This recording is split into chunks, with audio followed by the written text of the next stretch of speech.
ખેડૂતોના ખેતરની અંદર જે વીજપોલ નખાઈ રહ્યા છે એ જ વાતનો ઉગ્ર વિરોધ ખેડૂતો અને કોંગ્રેસ દ્વારા કરવામાં આવ્યો હતો। જે તે સમયે આંદોલન થયું હતું એ સમયે પહેલા ગાંધીનગર જવાની વાત કરવામાં આવી હતી, પણ આ આંદોલન છે તે ઓગણજ ખાતે જ સમેટાઈ ગયું હતું। પણ એ બાદ હવે ખેડૂતોના મુદ્દે ફરી એક વખત કોંગ્રેસ મેદાને આવી છે અને તેમના દ્વારા 30 જૂને ચક્કાજામ કરવાની વાત કરવામાં આવી છે। આગામી દિવસમાં કોંગ્રેસનો કાર્યક્રમ શું રહેવાનો છે, ખેડૂતોને લઈને કોંગ્રેસ દ્વારા શું કહેવામાં આવ્યું છે તેની વાત આ વિડીયોમાં। નમસ્કાર, હું હંસિની અને તમે જોઈ રહ્યા છો નિર્ભય ન્યૂઝ। એક તરફ અત્યારે હાલ કોંગ્રેસના પાલ આંબલિયા, લાલજી દેસાઈ સહિતના જે ખેડૂત નેતાઓ છે એ લોકોના ઉપર એક સવાલ ઉભો થયો છે કે પહેલા વાત ગાંધીનગરની કરવામાં આવી હતી તો પછી આખી આ સભા છે તે ઓગણજ ખાતે સરકારને અલ્ટિમેટમ આપીને કેમ પતાવી દેવામાં આવી। એક તરફ કોંગ્રેસના નેતાઓ આ વાતનો જવાબ તો આપી રહ્યા છે, પણ હવે આજ કોંગ્રેસ દ્વારા ખેડૂતોના મુદ્દે એક નવું એલાન કરવામાં આવ્યું છે અને 30 જૂને ચક્કાજામ કરવાની વાત ખેડૂતો માટે કરવામાં આવી છે। કોંગ્રેસના આગળના કાર્યક્રમો કેવા રહેવાના છે, ખેડૂતોના માટે અત્યારે હાલ સરકારની સામે તેમની રણનીતિ શું છે, એ વિષયને લઈને જે કોંગ્રેસના નેતા છે એમને વધુમાં માહિતી આપતા શું કહ્યું તે સાંભળીએ। જે રીતે આમ આદમી પાર્ટીના લોકોએ એ આંદોલનને અલગ દિશા આપવાનું વિચારીને એ આંદોલનને ગેરમાર્ગે દોરવવાનો પ્રયત્ન કર્યો, પણ અમે લોકોએ 15મીએ સાંજથી આવનારા દિવસોમાં કિસાન કોંગ્રેસે શું કરવાનું છે એની સ્ટ્રેટેજી અમે નક્કી કરી દીધી છે। તે દિવસે પણ એક કાર્યક્રમની જાહેરાત થઈ છે અને આવનારા દિવસોમાં અમે તાલુકા કક્ષાએ, જિલ્લા કક્ષાએ ફરી પાછા જે રીતે 15મી જૂન માટેના આયોજન થયા હતા એના કરતા પણ વિશેષ પ્રકારના આયોજનો કરીને આવનારા દિવસોમાં સમગ્ર ગુજરાતની અંદર વીજ થાંભલાના મુદ્દે જે ખેડૂત આક્રોશિત છે, જે ખેડૂતોને તકલીફ છે એના નિરાકરણ માટે ગુજરાત કિસાન કોંગ્રેસ કટિબદ્ધ થઈ છે।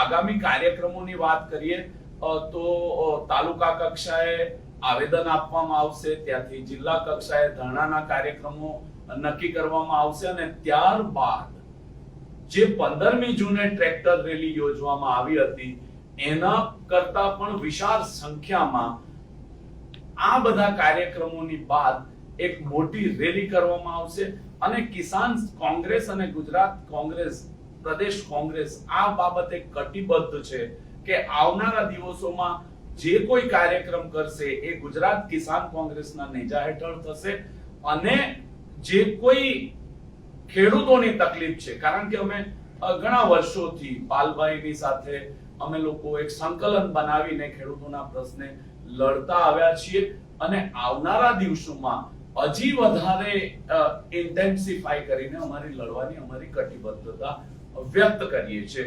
એટલે આવનારા દિવસોમાં જે કાર્યક્રમો નક્કી કરવામાં આવશે એની વિગતવાર અમારી એક કોર કમિટી છે એની સાથે ચર્ચા કરીને એ પ્રકારના કાર્યક્રમો તારીખ અમે નક્કી કરીને જે 30મી નો કાર્યક્રમ તે દિવસે અમે જાહેર કર્યો છે, જે ખેડૂતો દ્વારા અમને આપવામાં આવ્યો છે ચક્કાજામનો, એ કરવા માટે અમે કટિબદ્ધ છીએ અને એ દરેકે દરેક ગુજરાતના સમગ્ર અસરગ્રસ્ત જિલ્લાઓ અને સમગ્ર જિલ્લાઓમાં એ કાર્યક્રમ થાય 30મીએ એ પ્રકારના અમે આયોજન કરવાના છે। લગભગ સોમવારથી એ અંગેના અમારા પ્રવાસો અમે ચાલુ કરીશું અને જે તાલુકા લેવલ ઉપર જે આવેદન આપવાના છે એના સંદર્ભમાં આવેદન આપવાના પણ અમારા આયોજન થયા છે। એટલે આપના માધ્યમથી અમે ખેડૂતોને આ બાબતથી વાકેફ કરવા માંગીએ છીએ કે આપના જે પ્રશ્નો છે, જે 5 મુદ્દા લઈને આપણે જે સરકાર સમક્ષ રજૂ કરવા માટે જવાનો જે કાર્યક્રમ અને 15મી જૂને જે અધૂરું રહ્યું છે એ અધૂરું નથી, પણ એ સતત ચાલતી પ્રક્રિયા છે અને એ સતત ચાલતી પ્રક્રિયા ત્યારે પૂરી થશે જ્યારે ખેડૂતોના જે પ્રાણ પ્રશ્નો છે, ખેડૂતોની જે તકલીફ છે એ સંપૂર્ણપણે એનું સોલ્યુશન નહીં આવે ત્યાં સુધી ગુજરાત કિસાન કોંગ્રેસ અને અમે સૌ આગેવાનો આ તબક્કે આપના માધ્યમથી ખેડૂતોને ખાતરી આપીએ છીએ અમે લડતા હતા, લડીએ છીએ અને અમે લડીશું એટલી અમે આજે સંકલ્પ કરીએ છીએ। એક વસ્તુ મહત્વની મારે તમને કઈ પ્રશ્નો આવે પહેલા, આજે સૌથી ખેડૂતોનો વિજય ગણો કે આ આંદોલનની અમારી જે સચ્ચાઈ છે એનો વિજય ગણો.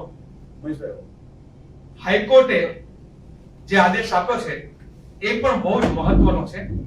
આદેશ શું છે, મને મીડિયાના મિત્ર જે છે એમણે મોકલ્યું છે. ખેતરોમાં વીજ થાંભલા નાખવા અંગે જે છે ગુજરાત હાઈકોર્ટનો મહત્વનો આદેશ. અમદાવાદ કલેક્ટરના આદેશને ગુજરાત હાઈકોર્ટે રદ કર્યો અને ખેડૂતોને સાંભળ્યા વિના વીજ પોલ અંગે નિર્ણય ન લેવા હાઈકોર્ટનો હુકમ. વીજ કંપનીઓની રજૂઆત કરી, ચોમાસું પાણી ભરાય એ પહેલા અમારે થાંભલા ઉભા કરવા છે, પરંતુ આજે ખેડૂતોને સાંભળ્યા વગર આ થાંભલા ન નાખી શકાય એવો હાઈકોર્ટનો જે હુકમ છે આ પણ એક ખેડૂતોનો બહુ જ મોટો વિજય છે. સાથે સાથે સરકાર પણ દબાણમાં છે અને સરકાર પણ, હું એવું માનું છું કે 30 જૂન પહેલા ગુજરાતના રસ્તાઓ ચક્કાજામ થાય પહેલા સરકારે આ મુદ્દે નમતું જોખવું પડશે અને નહીં જોખે તો જેમ જયેશભાઈએ રજૂઆત કરી એમ આનાથી પણ વધારે આક્રમક કાર્યક્રમો આવનારા સમયમાં જે છે એ જાહેર કર્યા છે. અમુક કાર્યક્રમો રણનીતિના ભાગરૂપે જ્યારે થવાના હશે એના 2 દિવસ પહેલા પ્રેસ કોન્ફરન્સ કરીને જાહેરાત પણ કરશું, પણ હવે સરકારને ઊંઘવા નહીં દઈએ, કંપનીઓને આ રીતે ઘૂસવા નહીં દઈએ. આ વિષયને લઈને તમારો શું અભિપ્રાય છે અમને કમેન્ટ કરીને ચોક્કસથી જણાવજો. તેની સાથે અમારી ચેનલ નિર્ભય ન્યૂઝને લાઈક, શેર અને સબસ્ક્રાઇબ કરવાનું ભૂલશો નહીં. નમસ્કાર.